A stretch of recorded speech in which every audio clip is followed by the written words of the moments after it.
Hi everyone, my name is Dr. Julie Causton, and today I'm going to be talking about inclusive education. This is a story called I'm Afraid There's Been a Mistake. Here's Derek. When Derek started school, he was assigned to a special education classroom. This classroom was called Room 104. Unfortunately, a line had been drawn between him and most of the other students at his school.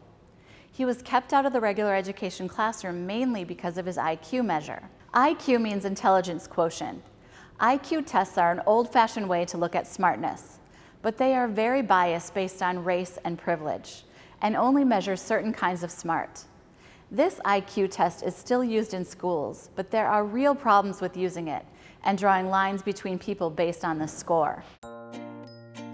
These are the other classrooms in Derek's school.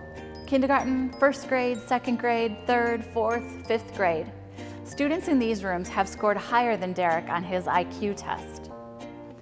There are 4 special education teachers who teach in this school. 3 teach in a resource room and 1 teaches in room 104, Derek's classroom. Students leave their classrooms to go to the resource room. They come and go all day. But something changed when Derek was in 4th grade. Luckily, the principal and many teachers in his school are becoming circle makers.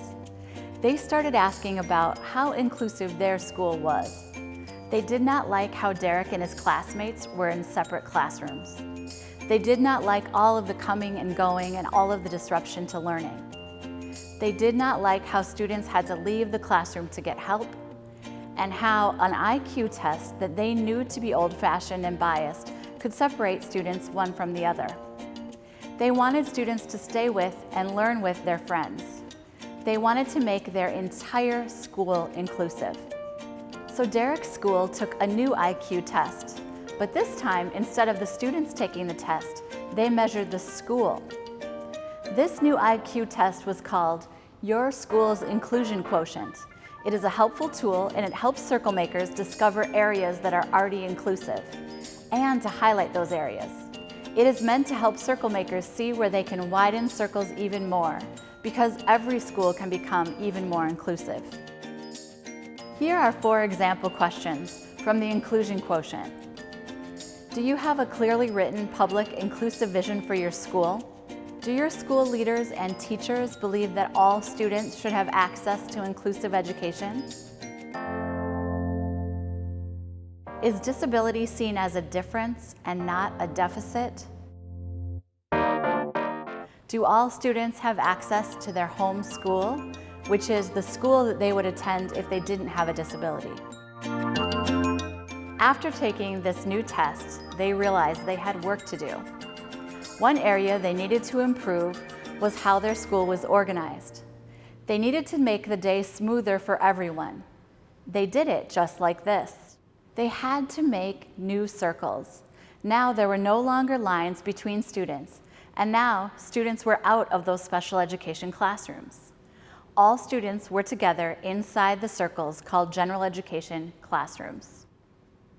Next, the teachers had to learn new skills. They had to learn to lose the labels and see students' strengths and design lessons with diversity in mind. This was no small task, but as you well know, circle makers are the most creative sort of people.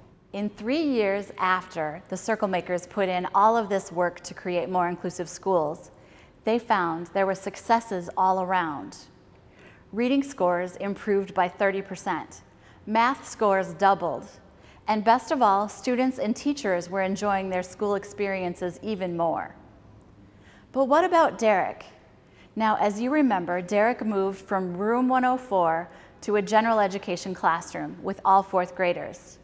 On the very first day of school, his teacher, Ms. Clam, reported that Derek had an amazing day. He raised his hand, he answered questions, he had fun learning new content.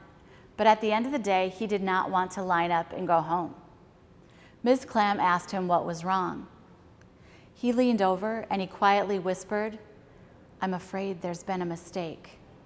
I used to be in room 104, and now I'm here learning with all of these other 4th grade students. If I go home, what if someone in the office discovers this mistake and puts me back in room 104?